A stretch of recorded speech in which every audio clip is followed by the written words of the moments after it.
சிம்ம லக்னம், அக்ஷய லக்னமா போகும்போது சனி பகவான் எங்கெங்க இருக்கலாம், எங்கெங்க இருக்கக்கூடாது மேம்? இந்த சிம்ம லக்னம் அக்ஷய லக்னமாக போகும்போது சனி பகவான் 2ஆம் இடத்தில் அமர்ந்தார்னு வச்சுக்கோங்களேன்.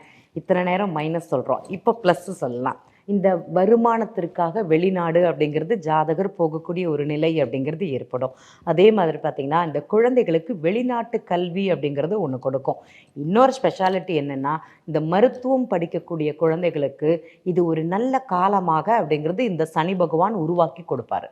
சிம்ம லக்னக்காரர்கள் யாராக இருந்தாலும் சரி, உங்கள் ஜாதகத்தில் கன்னி ராசியில் சனி பகவான் அமர்ந்திருந்தார்னா வெளிநாட்டு வருமானங்கிறது கிடைக்கக்கூடிய காலமும், அதே மாதிரி வெளியூர் சம்பந்தப்பட்டது, வெளிநாடு சம்பந்தப்பட்ட வருமானம் அப்படிங்கிறது ஒன்று இருக்குது. அதே மாதிரி கல்விக்காக பயணம் செய்து படிக்கக்கூடிய ஒரு தன்மை அப்படிங்கிறது இருக்குது.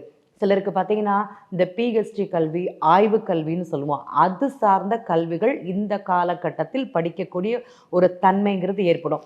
2-3 வருஷமாக நான் ட்ரை பண்ணிகிட்டே இருக்கேன், எனக்கு சீட்டே கிடைக்கல, அது கரெக்டாக எனக்கு நேரம் அமையலைன்னு யார் நினைக்கிறீங்களோ, உங்களுடைய அக்ஷய லக்னம் சிம்ம லக்னமாக இருந்ததுன்னா கண்டிப்பாக இந்த காலகட்டத்தில் இந்த சனி பகவான் 2ஆம் இடத்தில் அமர்வதுங்கிறது ஒரு ஜாக்பாட் அப்படிங்கிறது மட்டும்தான் இந்த இடத்துல பதிவு பண்ணுவேன்.